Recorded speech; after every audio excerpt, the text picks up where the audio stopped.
Everyone. Welcome to another class of your Women in Gender Studies intro. I'm your professor, Dr. Maldonado. Let's get started. So this week we'll be examining work, inequality, and neoliberalism. Now, I want you to begin this video and ask yourself, what does it demonstrate? Since this video is only 3 minutes, let's watch it together.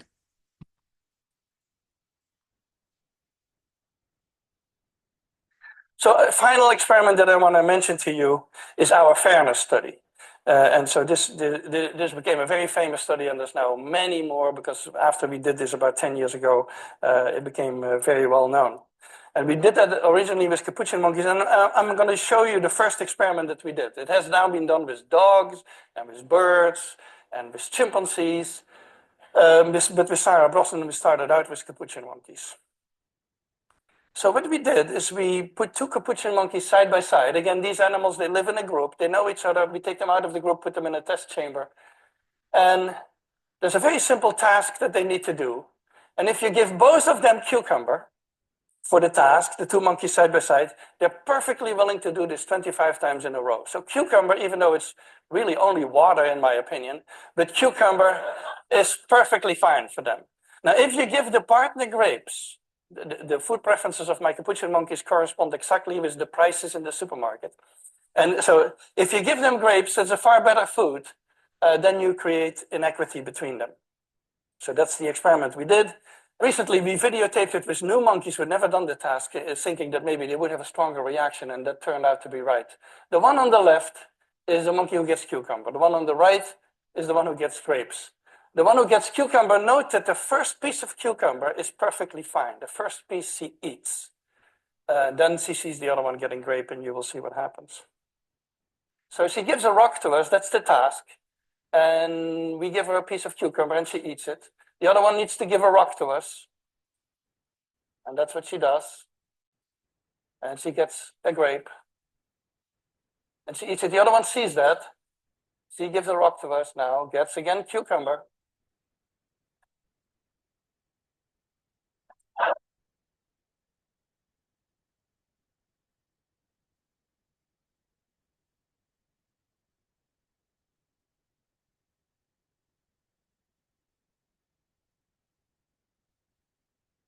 He tests the rock now against the wall. He needs to give it to us. And she gets cucumber again.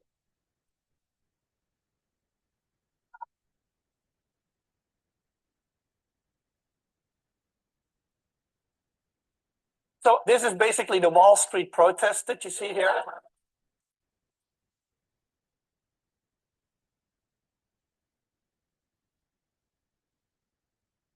Okay, so what does this video demonstrate?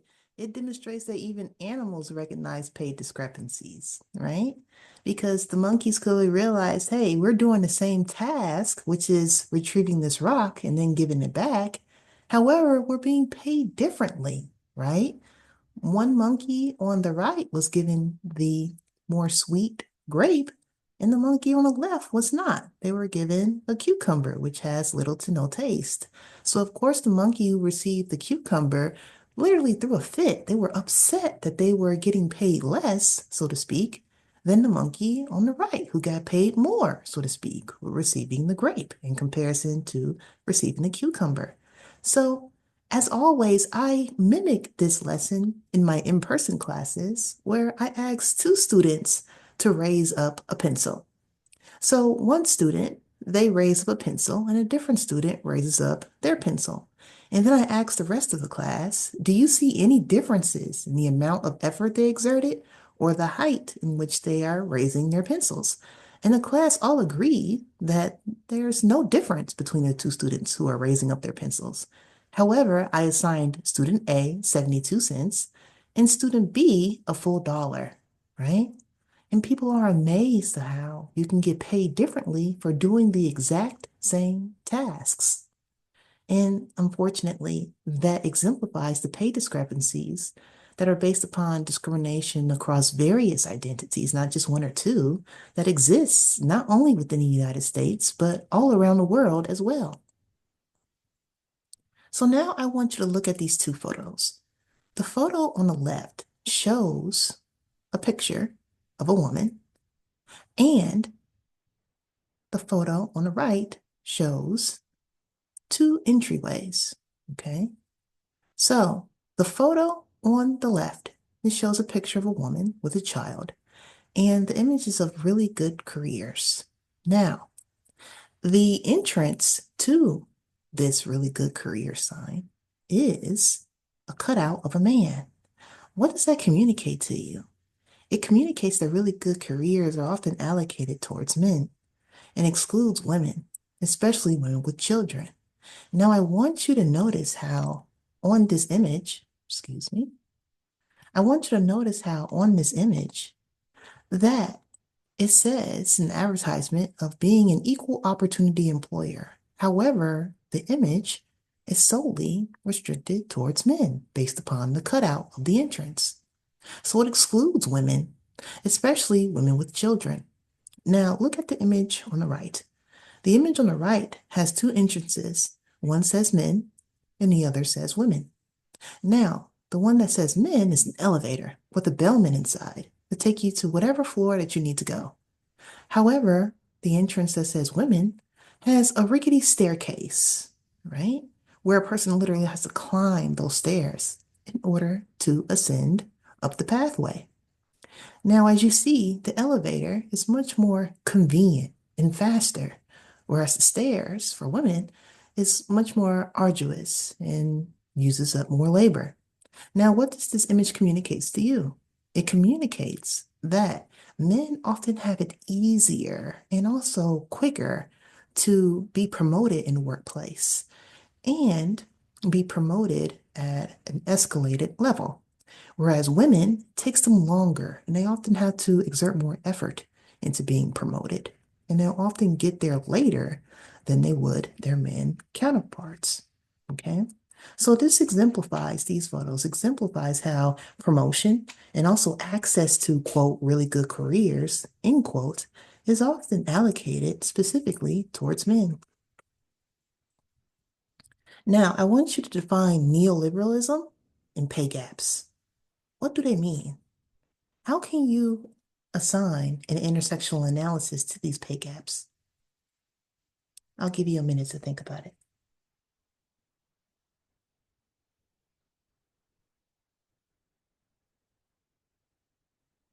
So neoliberalism, it's this idea that anyone can pull themselves up by the bootstraps. It's one of the American mottos in the United States. The harder you work, the more successful you'll become, guaranteed. However, my follow-up question to you is that true? Is it true that the more jobs that you have, that guarantees you to have more money, also a bigger savings, etc.? But what if you have a family? What if you are a single mother or a single father or simply a single parent with two children and you have two jobs, your day job while your children are at school and an evening job while your children are at home? If you have young children, you often need to pay for childcare. So that second job that you have will make you be away from your children, and you'll have to use the money that you earned from that second job in order to pay for childcare.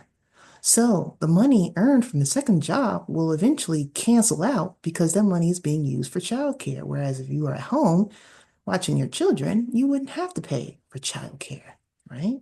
So this idea that the harder you work or the more you work will guarantee you success, not always true, even though many people believe that. Now, pay gaps. Pay gaps are defined as these disparities in pay for doing the same job. It can exist between individuals within and between various groups, right?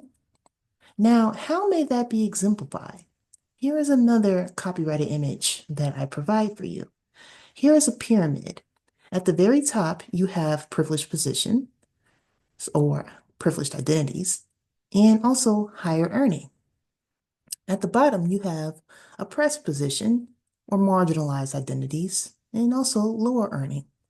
Now, this map is called the socioeconomic pyramid of privilege and oppression.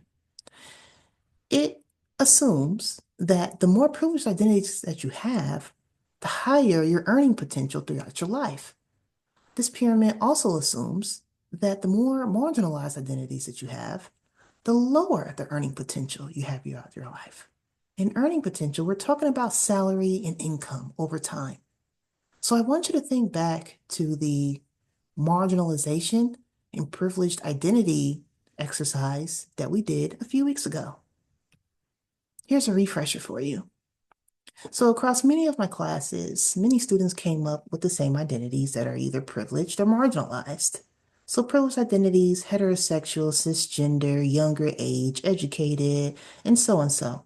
Whereas marginalized identities, kinkier hair, LGBTQA, Black women, older age women, transgender, and so on, such and such, right? Now, let's do an activity here. I'm going to open up Paint and use my marker that's highlighted in yellow. Now, let's say that you are an upper class man with abilities. Where would you be on this socioeconomic pyramid of privilege and oppression?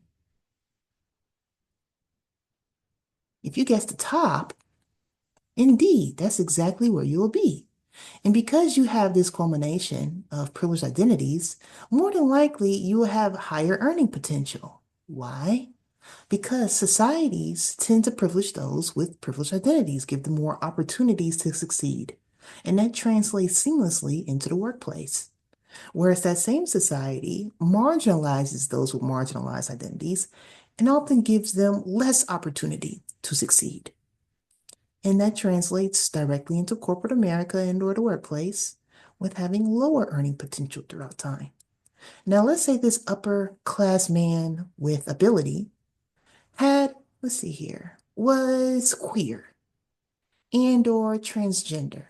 Would he stay at the same spot or would he shift down a notch or two in terms of privileged position and earning potential?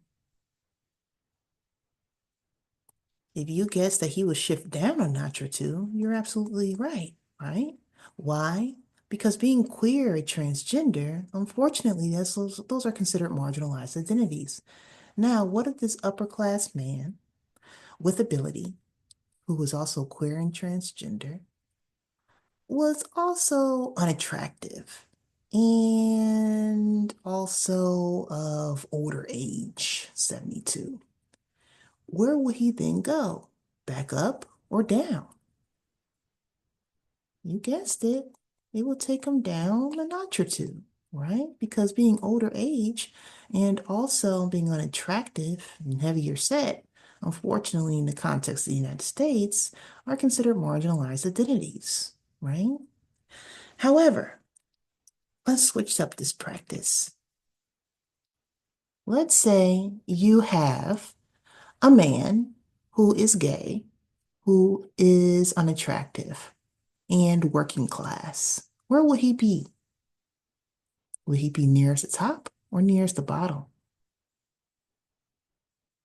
If you guess nearest the bottom, that's exactly right, right? So it's not he, but because society marginalized identities such as being unattractive, such as being disabled, such as being gay, that will put this man towards a lower position. However, you may ask, well, Dr. Maldonado, he's a man. Doesn't that account for anything? Yes. So instead of being here, he's instead here. Or maybe a more fair place would be here, right? Due to that male privilege. Okay. So let's say that this gay man who is unattractive and disabled, he comes from an elitist family, right?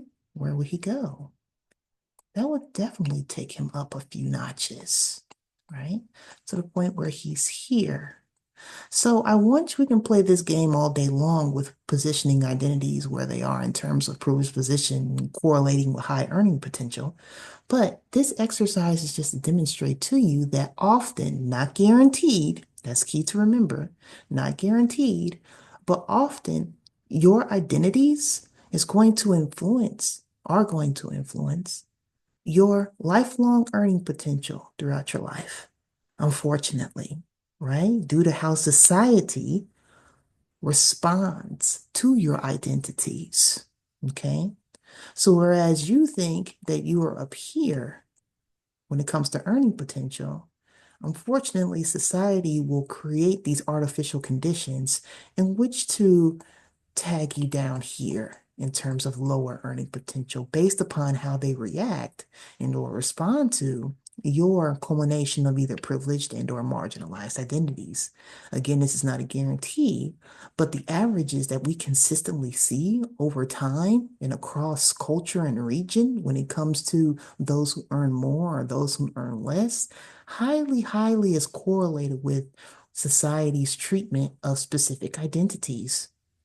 Okay. So that is something to definitely keep in mind. Okay. So we have a few videos that are included in your YouTube list that I definitely want you to look at in your own time. Okay. There are maybe 6 videos that you have to look at this week, and they definitely go into the details when it comes to pay gaps among identity, especially when considering for gender. So I want you to consider and keep in mind how how our intersectional considerations of the pay gap demonstrated across these videos, how are motherhood penalties and fatherhood premiums demonstrated across these videos, and keep in mind the transnational contexts as well when it comes to praxis. Now, we're going to go over a few keywords. Definitely keep in mind glass ceiling, glass escalator, and glass cliff. Also, what is occupational segregation? How does the pay gap factor into this phenomenon? Now let's go through each. Glass ceiling. That is the maximum level that a woman and or a person of color can reach in their career at any particular organization. Often the glass ceiling connotes a certain salary or a certain title that a woman and or a person of color can achieve before the conditions are made at that company to prohibit that woman and or person of color to ascending any higher within that company. So if a woman earns $200,000 at company A, there are certain factors in place to prohibit that woman from earning even more, such as salary bands or needing for promotion that is often unachievable, et cetera, et cetera, et cetera. And that keeps that woman stuck within that particular industry, within that particular organization, unless she moves industries or unless she moves organizations. Okay. So when women and or people of color break through this glass ceiling of the highest title that one can achieve or the highest salary band that one can achieve, often it's a great idea to move around to a different company and or different industries to break through that glass ceiling and earn more and have a bigger title. Now, let's go to glass escalator. This is the ability for men and white people to easily and quickly excel in their career in comparison to women and people of color, respectively. Think about it in terms of colonized nations, okay? So, and also in patriarchal nations as well, where men and white folks, but particularly men, okay, when it comes to an intersectional analysis, white men, when it comes to men in general, they often are promoted more quickly and also faster and at a higher pace than women, okay, due to these constructions associated around masculinity. Oh, you're a man, you're a provider. Oh, you're a man, you need to be successful. Therefore, here are these opportunities in place in order to fulfill these prescriptions associated with masculinity and manhood. Okay, so keep that in mind. Whereas women are promoted more slowly, okay, in comparison to men, if at all. Now, glass cliff. This is a phenomenon where fledgling and or failing companies tend to promote women of color, women and or folks of color as part of the C-suite executives, so CFO, CEO, etc. They want them to be the face of the company. So when and or if that company fails, The last person you see, the last person who's held responsible is that woman or is that person of color who was promoted into the C-suite, okay, as the face of the company. All right. That is by design so that men won't look bad, so that white folks won't look bad for a failing company. Okay. All right. Now, when that company turns around, if that woman and or if that person of color saves the company from failing, then all of a sudden there's a severance package. Or all of a sudden there's a restructuring of the organization where that woman and or that person of color is removed from their position from the C-suite and is replaced with a white person and or a man. Okay. Now that the company has been saved. All right.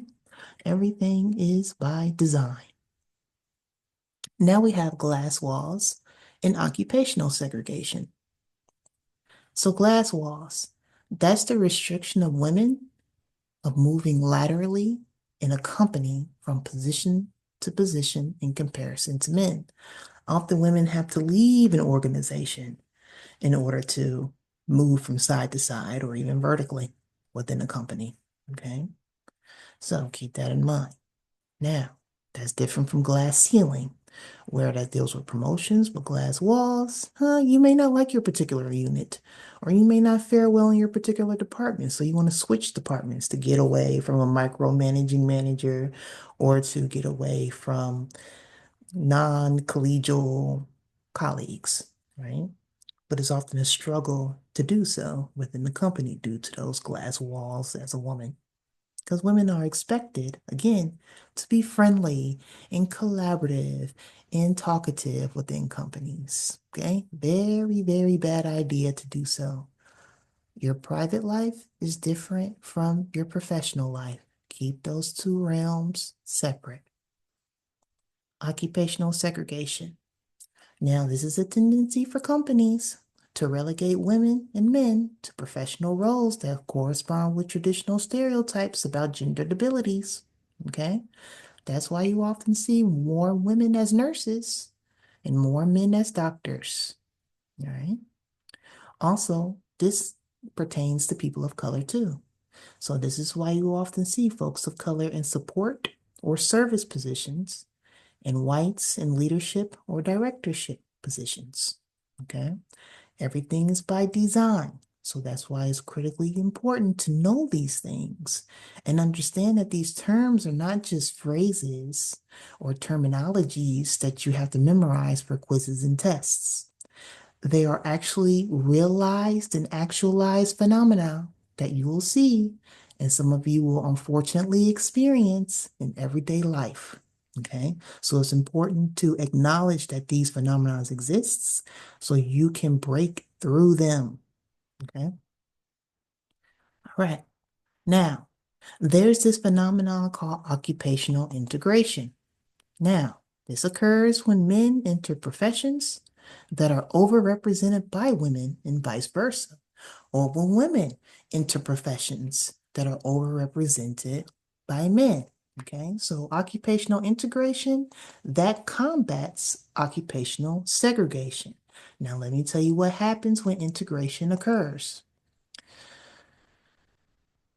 When men and white folks tend to integrate into professional roles that are overrepresented by women and people of color, often they get paid more, men and whites. Okay. However, when women and people of color integrate into roles that were once overrepresented by men and white folks, women and people of color tend to get paid less in their integrated roles. You may ask, well, Dr. Maldonado, why is that? Again, think about our privilege, discrimination, and oppression map that we examined a couple of weeks ago. Okay? It's due to these overarching systems of white supremacist heteropatriarchy, where societies that have been colonized by the European regime, okay, operate by privileging heterosexual and cisgender white men. So if you live in a society that has been colonized, Of course, these phenomena, such as occupational integration, will happen where women and folks of color will get paid less and respected less in their integrated roles. Okay? And men and white folks will get paid more in their integrated roles. Now, if a role or profession becomes overrepresented by men or white folks, then the average pay and respect for that role or profession will increase. On the other hand, if a role or profession becomes overrepresented by women and or people of color, then the average pay and respect for that role, profession will also decrease. Okay?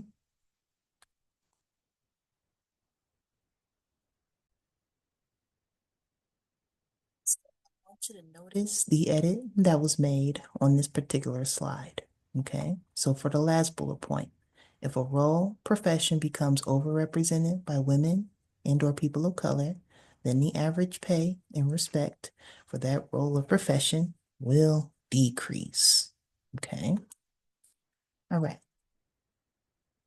So this is another video that you have to watch about the benefits of paid paternity leave. Okay. I also want you to think about what else did you learn from this video? This is another video that you are assigned to watch when it comes to resume discrimination and how companies are provided with these solution-oriented strategies in which to combat resume discrimination and make sure their hiring promotional opportunities are diversified. It's critically important for companies to have well-balanced workforces so that innovation and profitability can be increased. And most importantly, fairness, equality, and equity can be increased within the workplace. Now, we're going to pivot a little bit. There are pay discrepancies by ethnicity, gender, education, and profession.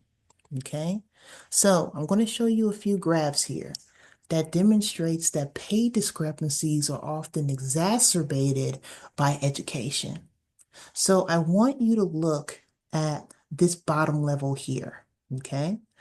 Men, again, as you see, men without a bachelor's degree will average $42,000 per year. Women without a bachelor's degree will average $32,000 per year. And I want you to see these bottom two lines here that is exemplified on the graph. As men and women get older, I want you to see how the earning potential widens over time, okay, and differs over time as well.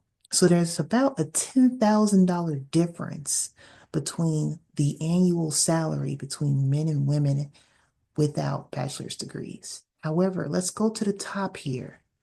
So men with bachelor's degrees or higher tend to average $81,000 a year. However, women with bachelor's degrees or higher will earn $60,000 a year. So there's a $21,000 difference, roughly, between men and women with a bachelor's degree or higher. Statistically, women often have to earn a PhD in order to earn just as much as a man with only a bachelor's degree. Okay? So the pay gaps are worsened and exacerbated by degree attainment. Okay? And this is from a 2017 census map. So this is just another map showing you similarities in the same thing, whether it comes to no bachelor's degree versus bachelor's degree or more. Here is a 2021 update about gender pay gaps by the AAUW. And this shows you how you can calculate the gender gap. So when it comes to calculating the gender gap or earnings ratio, all you have to do is divide women's median earnings by men's median earnings. And that's how you get the difference between how much women are paid in comparison to men.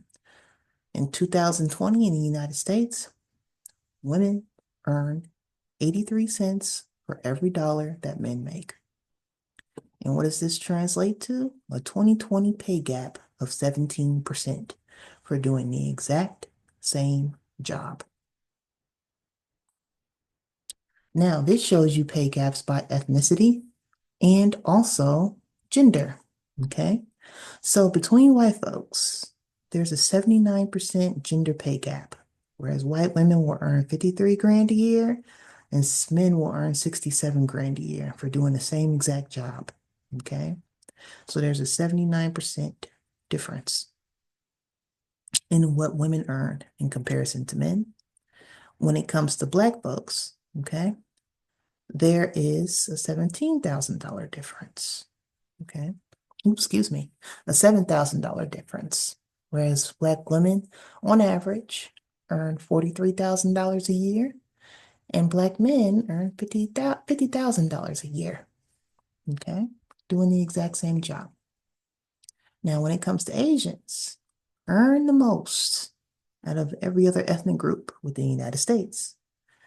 You have Asian men who earn $83,000 per year, whereas Asian women earn $68,000 per year. Okay. So here you see a 17. Oops, excuse me. Here you see a minute difference. Okay. Whereas an 82% pay gap when it comes to women earning 82 cents on a dollar.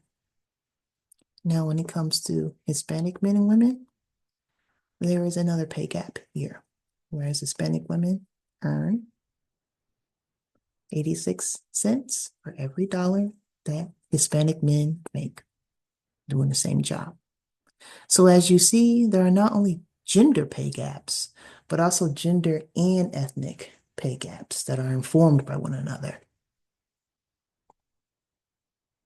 Now, this is another pay gap that you see between men and women for specific jobs per week. And this is another projection that'll be made, okay? When it comes to comparing women's earnings by ethnicity to white men. So since 1988, Asian women's earnings ratio changed from 69 cents for every dollar that white men made to 87 cents for every dollar that white men made. This gap is projected to close in 22 years. So by 2041, Asian women will earn just as much as white men, even though we see that Asian women are already out earning white men. $68,000 in comparison to white men, $67,000. All right, so white women's earnings ratio changed from 64 to 79% when it comes to how much they make in comparison to white men since 1988. This gap is projected to close in 50 years, so 2069. Black women's earning ratio since 1988 changed from 59 cents to 63 cents on the dollar that white men make. This gap is not expected to close for another 350 years, so by 2369. And similar to Latinas, earning from 53% to 55% in comparison to white men. This gap will not close for another 432 years in 2451. So as you see that there's a lot of work to do. We may not even be here in 2451. So yes, just keep that in mind. There's a lot of work to do when it comes to closing these pay gaps. So this is another video that I would like you to watch when it comes to examining the loopholes when it comes to sub-minimum wage disability pay. Okay. So I want you to think about which institutional structures are in place that oppresses or restricts the freedom of folks with disabilities. All right. So this concludes the lecture for this week. Thank you so much for your time and attention, and I look forward to hearing from you.